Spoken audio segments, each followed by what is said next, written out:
Hey guys, how you doing? It's Gervais, the mentor guy. I'm also the author of Who's in Your Top Hive, your guide to finding your success mentors.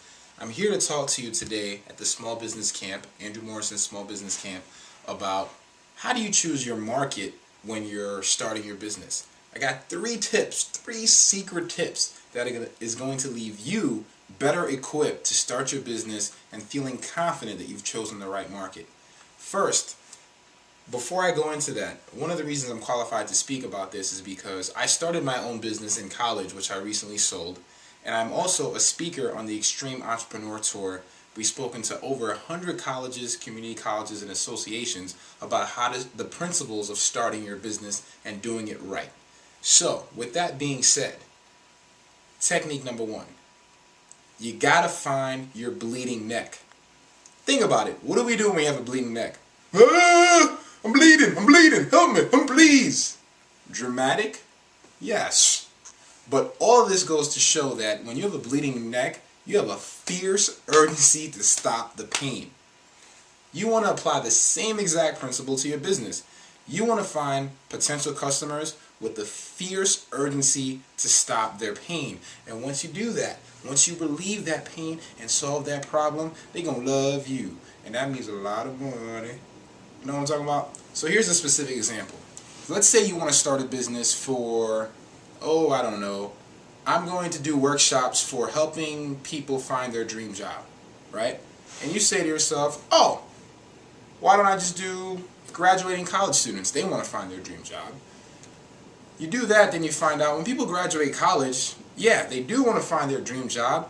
It's not a bleeding pain. They haven't really gone through what it's like to work at a dead-end job, so they're interested, but not that interested.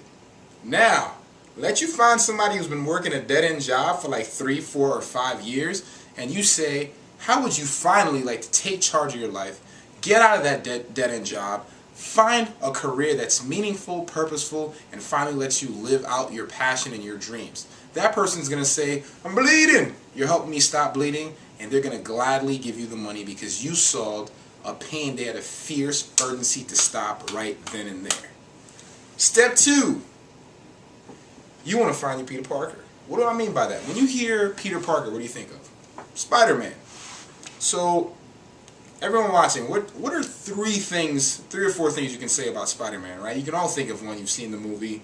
Let's see. 1, Spider-Man is kind of socially awkward. You know, it's hard for him to ask his girlfriend Mary Jane for a date or stuff like that. 2, you know he likes to wear tight clothing, right? He walks around in a red and blue suit all day. 3, he kind of wears, grubby clothes. He's a photographer. He doesn't make much money. And 4, when he's really bored, he shoots web out of his wrist like this. It's pretty awesome. So, what just happened there? I gave you a character, and you can think of 3, 4, 5 characteristics of that person. Once you can do this, you can relate to that person. When you can relate to someone, you can communicate to them, and once you can communicate to somebody, you can sell to that person. So you always want to think, when you're starting your business and choosing your market, who's my Peter Parker?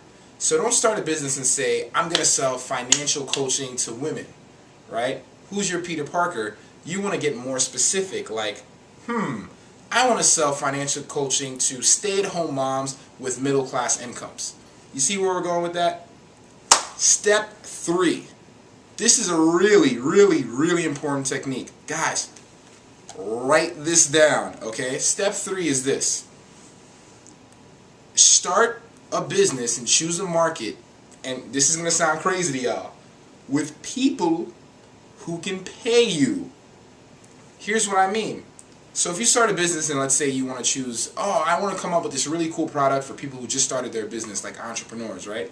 A lot of times those people are just starting up, they're bootstrapping, all they care about is saving money. The last thing they want to hear is, can you buy this product, right? They're broke. So you want to find people with the money to pay you for your products and services, because one of the things we talk about on the Extreme Entrepreneur Tour is if you have a business and you don't have a customer or people that can pay you, you don't have a business. You just have a hobby. So there you have it, guys. You have the 3 tips for getting on the right path to choosing your market when you're starting your business. Find the bleeding neck, find your Peter Parker, and find people who can show you the money, people who can pay you. So thank you guys. It's Bert Gervais, author of Who's in Your Top Hive, your guide to finding your success mentors for young professionals. If you want more tips or you just want to stop by and say hello, visit me at findsuccessmentors.com. Thanks, Andrew. Guys, have a good day. I really hope you enjoy the rest of your session.